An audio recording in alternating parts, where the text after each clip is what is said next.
Galing ang Panginoon sa pamamagitan ng oras ng inyong mga.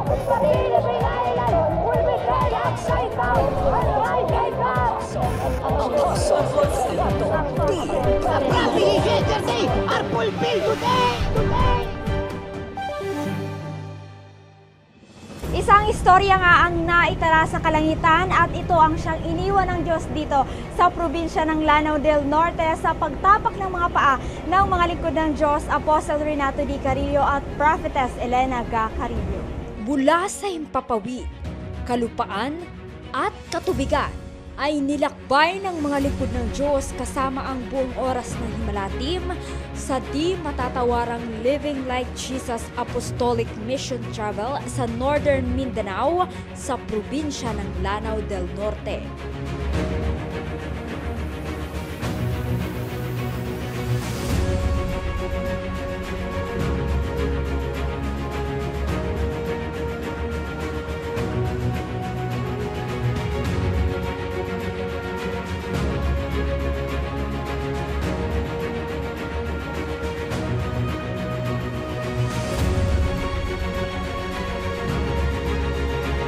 Sa loob ng 3 araw ay walang tigil na nagbalaya, nagligtas at nagpagaling ang Diyos sa nasabing probinsya.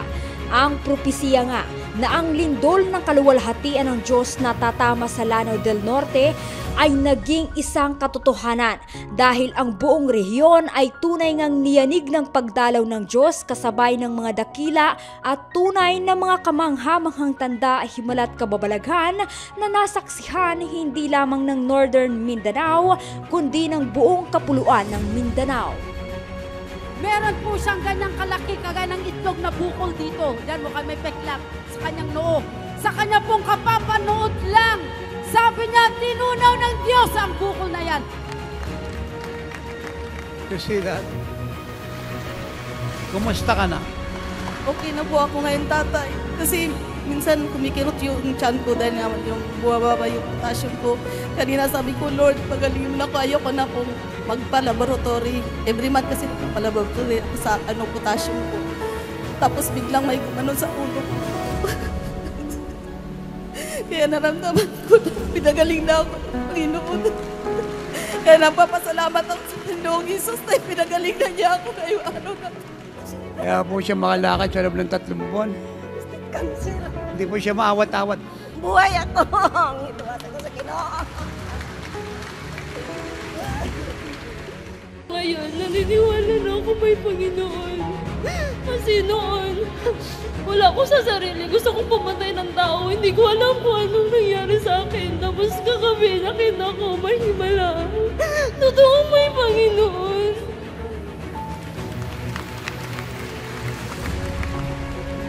Sinong nagbago ng buhay mo? Yung Panginoon po.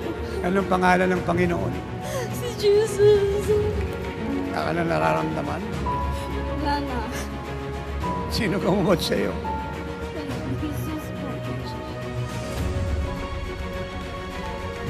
Jesus. Go in peace. Go in peace. So dito dati, hyperthyroid goiter mo. So ngayon wala na. Wala po, lulunok po ako. Tingnan niyo po kung lolobo pa po yung liig ko. Wala na po. You see that, Pilipinas? Si Jesus po kaya niyang gawin ang lahat ng bagay.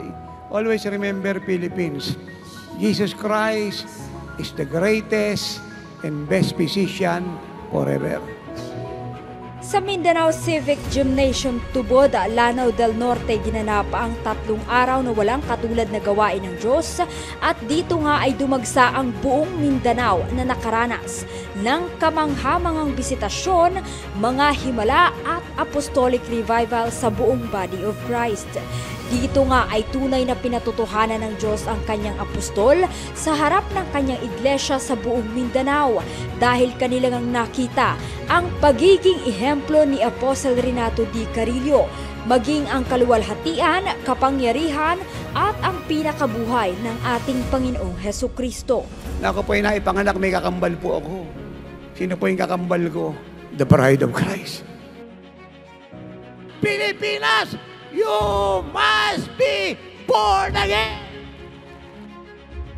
pagdating ng apostol sa bawat bayan at bawat bansa ay preparation ng church sa any moment, rapture of the church.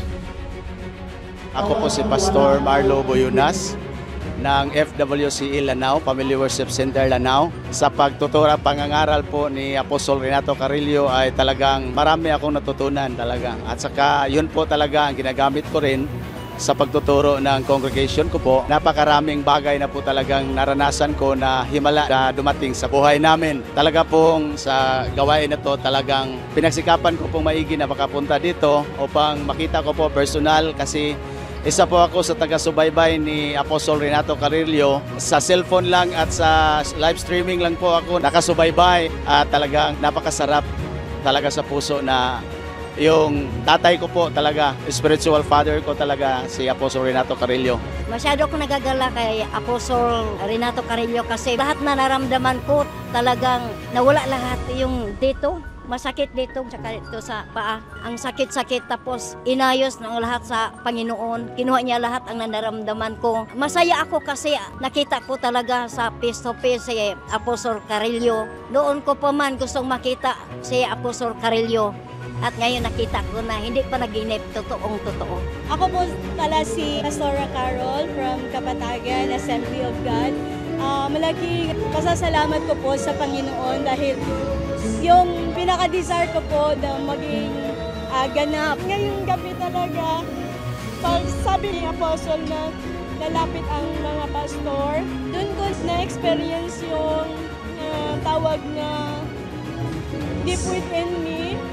May special talaga na huling sigat. Kahit na sa sarili ko, hindi ako hindi ka karapat-dapat, pero pag si Lord pala yung nagtawag, sabi nga niya sa word niya na the gifts and the calling of God is without repentance. So, I stand on it and yun na. So, go na lang go. During the altar call, I feel the anointing of God. I feel the presence of God. Hindi ko may paliwanag sa sarili. Nanginginig yung kamay ko na hindi ko maintindihan. But somehow I know that God is working. Through Him po, nabigyan po ako ng bagong anointing na galing sa Diyos. At may gagamit ko po to sa ministry po na binigay ng Diyos sa amin. Labis po akong nagpapasalamat sa Diyos dahil sa opportunity na binigay niya sa akin para ma-meet po ang the most anointed one. Kay Apostol, please talaga ako dahil nakita ko po ang Panginoon sa kanyang buhay. Sinabi ko nga sa Panginoon, Panginoon, sana ganun din ako pag maministry ako ng mga tao, ang dami-dami. Sabi ko sa Panginoon, hindi ito huling araw na mag-ipon-ipon tayo muli hanggang sa huli ng Panginoon. Maraming salamat po sa inyo kahit ang layo-layo sa nakadating kayo dito sa aming lugar at masaya talaga kami. I am Pastor Rosalivia Morales. I am so much blessed with this ministry. Jesus is our shield ministries. During their event, they're held in Mindanao Civic Center. So as a pastor, I'm so much blessed having this ministry uniting us as we are one body of Christ. Glory and honor belongs to our God alone, and hopefully this will not be the end of our meetings to every pastors here in Lanao del Norte, but we pray, as God said, He has begun a good work in us and He will bring it into completion of what He has done for Lanao del Norte and of course for Mindanao and in the Philippines as a whole nation. Ako po si Bishop Arsenio Lisira, the chairman of Lanao Norte Provincial Ministerial Fellowship Incorporated. At ako ay nagpapasalamat unang-una sa ating Panginoong Diyos sa buhay ni Apostol Carrillo. He is truly the man of God. He is anointed. And we thank you so much for the messages he shared this conference. And we thank you so much for unadulterated word that he shared for the pastors and to all the members in Lanao del Norte. Nagpapasalamat ako sa Panginoon kasi ginagamit niya ang buhay ni Apostol Carrillo. There will be unity and harmony among pastors. I pray that through this ministry, more souls will be added to the kingdom of God. Napakalaki po ng pag-ibig ng Diyos sa kanyang church sa bayan ng Mindanao sapagkat parang isang ama sa anak na hindi niya iniiwan, hindi niya pinapabayaan, hindi niya hinahayaang mapahamak ang kanyang mga anak. Kaya ang church sa Mindanao ay kasama ako kasi bilang isang pastor ay napakasaya ko po na dalawin ng Diyos ang bayan ng Mindanao sapagkat ako po ay taga Mindanao. Bilang isang anak ng Tatay Apostol ay tinuring ko siyang isang kayamanan sa buhay ko na siya ay makadaupang palad, maranasan ng Diyos sa pamamagitan ng buhay niya.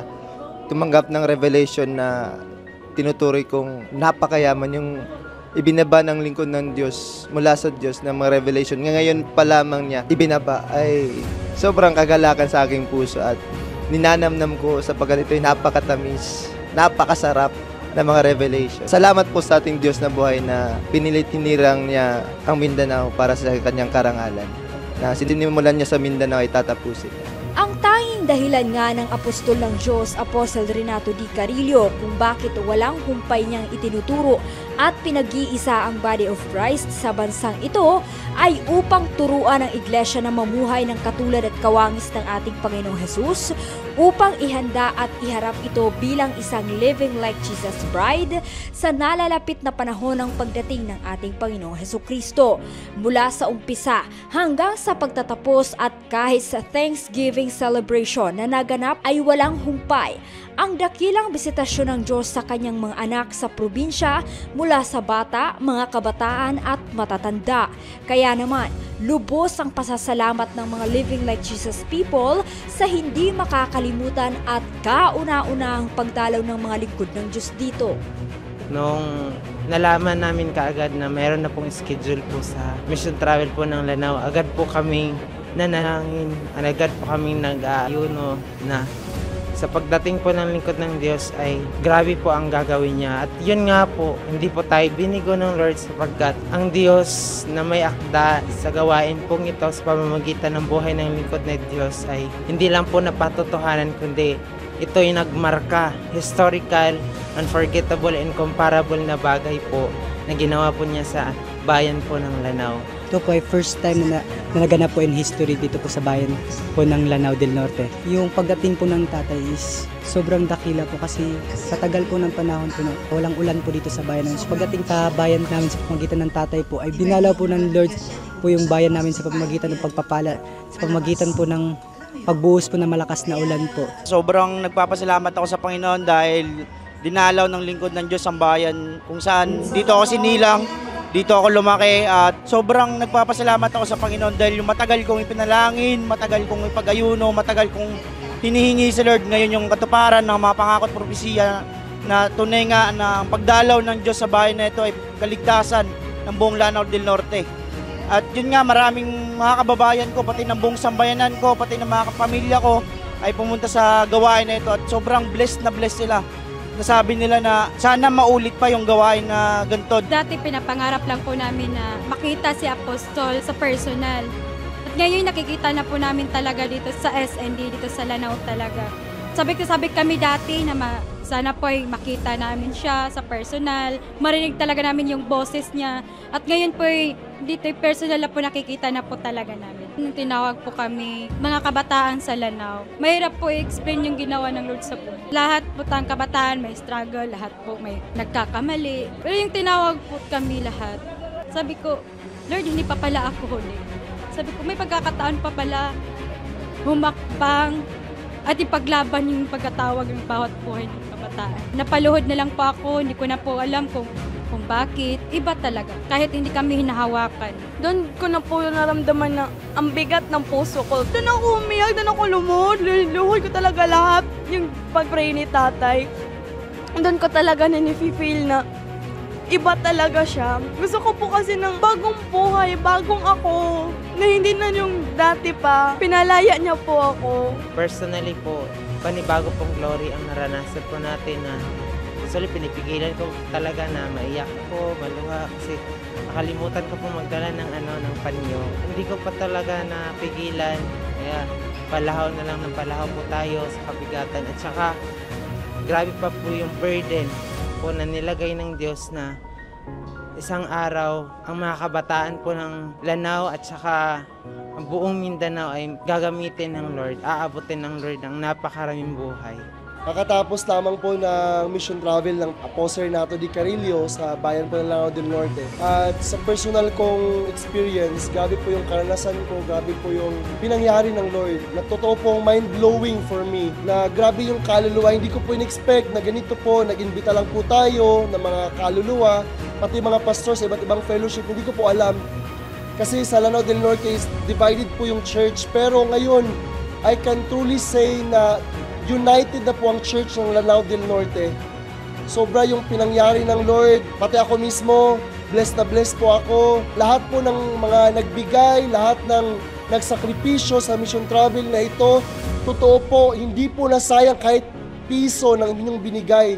Kaya ako ay nagpapasalamat ng malaki sa buhay ng lingkod ng Diyos, Apostol Renato Di Carillo, sa buhay ng Nanay Ellen, ng Prophetess Elena Gacarillo, sa Mission of Love, sa buong Oras ng Himala team, sa ministerial staff na tunay nga po, ito na po ang time, ang season.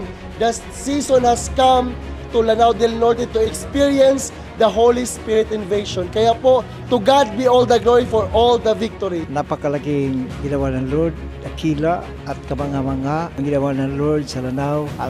First time itong ang lingkod ng Diyos, Apostol Renato Di Carillo ay nakarating, lalo na sa body of Christ. Inimbita natin sila na dumalo sa gawain at sila ay nakaranas din. Yung hindi nila naranasan sa maraming speaker na kanilang napakinggan, pero sa lingkod ng Diyos, bilis na bilis sila.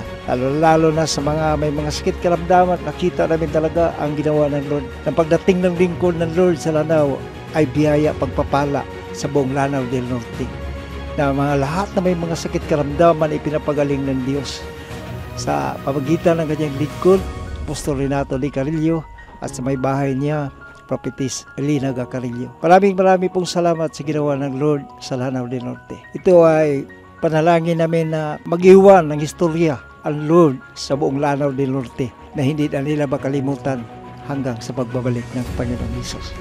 Maraming pong salamat. Pinupuri namin ang Diyos at walhati sa pangalan ni Jesus. Baka saysayan at talagang hindi matutumbasan ng anumang salapi ang naging pagdalaw ng Diyos sa buong Lanao del Norte dahil bukod sa mga himala, precious and priceless revelations from God at apostolic revival ay talaga nga namang pinag-umapaw ng Diyos ang buong probinsya, hindi lamang sa espiritual kundi pati sa pisikal.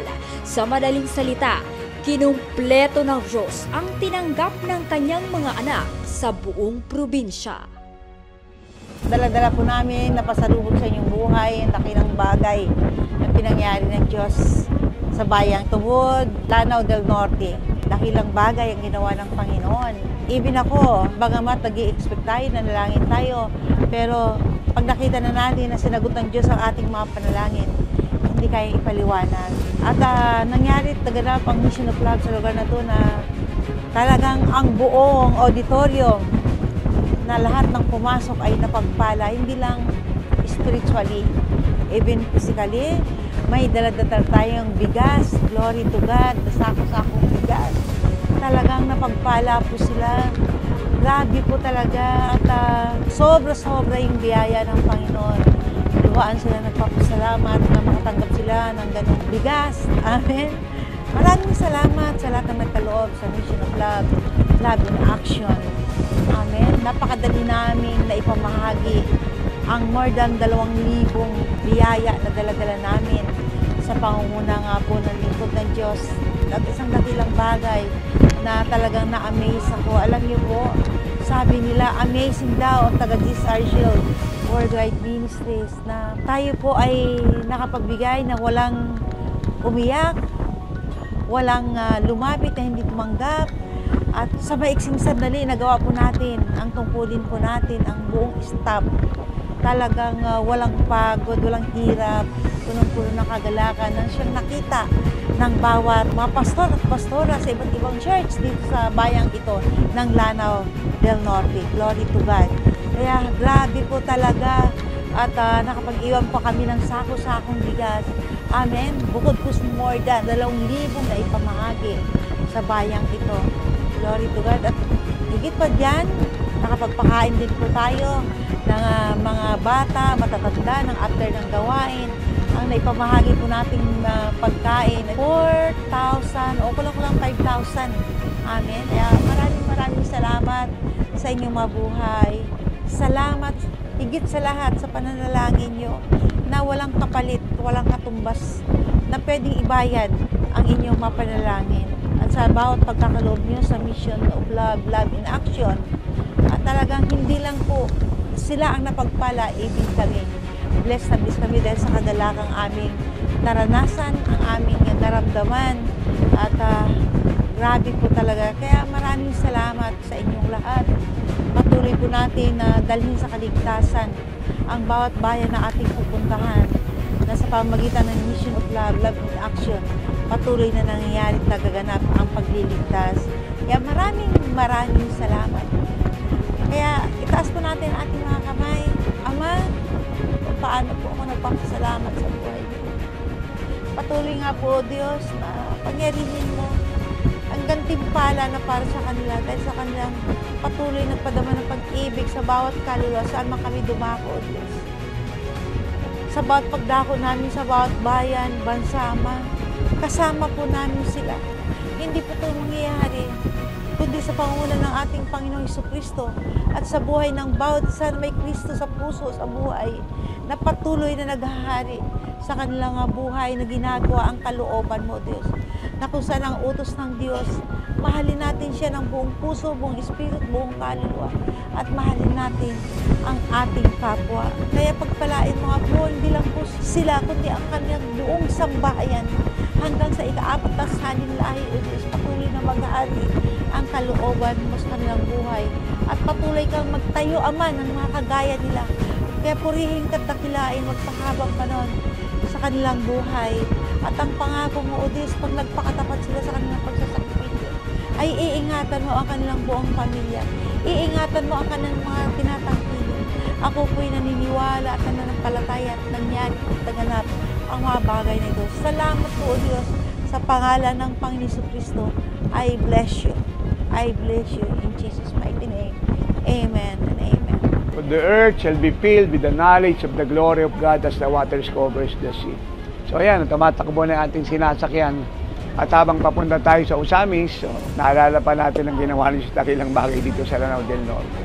Grabe po yung mga himala. Ang church ay hindi nakagaya ng dati. Sila ay nananabig na muli tayo makabalik. In fact, yung mga tinuro ko ay tinuro nila noong Sunday services nila sa kanilang mga fellowship. At ang pagtanggap ng Body of Christ sa ating sa Lanao ay overwhelming. Wala sa chairman at ang lahat ng member ng coalition, mga kapatiran na may mga iba't ibang kawan na pinahawakan at sila ay nagsama-sama para salubungin ng Diyos at ang apostolic revival at ang teaching ng living like Jesus. Kaya God made a history in Lanao del Norte. Nagpapasalamat tayo sa Diyos sa kanyang kabutihan, sa kanyang kadakilaan. Napuno ang siyudad ng katuwaan. Mga tao hindi magkamayaw sa pasasalamat sa Diyos na nakakita sila ng mga himala, mga buhay na bago. Ang kasaganan ay dumating. We fed them in spirit, soul, and body. Nag-mission of love si Nanay, libo yung kanyang biniyayaan. Talagang grabing kagalakan ng mga tao sa bayang ito. Kaya tayo ngayon ay puno ng pananabik na umungo ng buhol dahil nakaredy na ang buhol sa ating pagdating. And I was informed ang Body of Christ ay nag-aantay, nananabik. And we believe, no, according to the word of the Lord, na mas dakila ang gagawin ng Diyos sa buhol. Dahil hindi siya Diyos ng ngayon, siya ay Diyos ng hinaharap. Ang ngayon ay tapos na, ang hinaharap ay parating na. And buhol, rejoice, church in buhol, because you will never be the same again.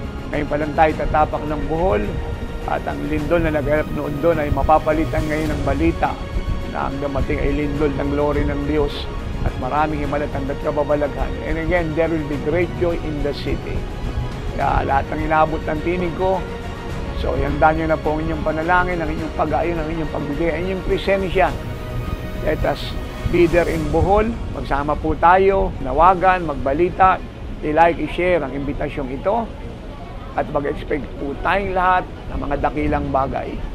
In closing, greater works are now. Believe it and you will see it.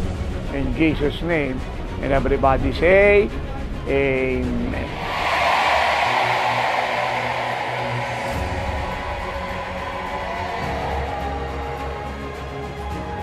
Hindi nga dito natatapos ang paghahayag ng Diyos ng kanyang buhay na siyang nagdadalang kalayaan, kaligtasan, kasaganaan, kagalingan at apostolic revival.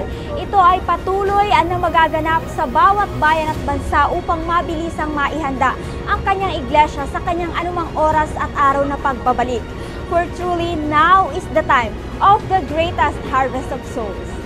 Ito si Glyza Bariso para sa Victorious News. Walang kinikilingan, walang halong kasinungalingan, pawang kaligtasan lang.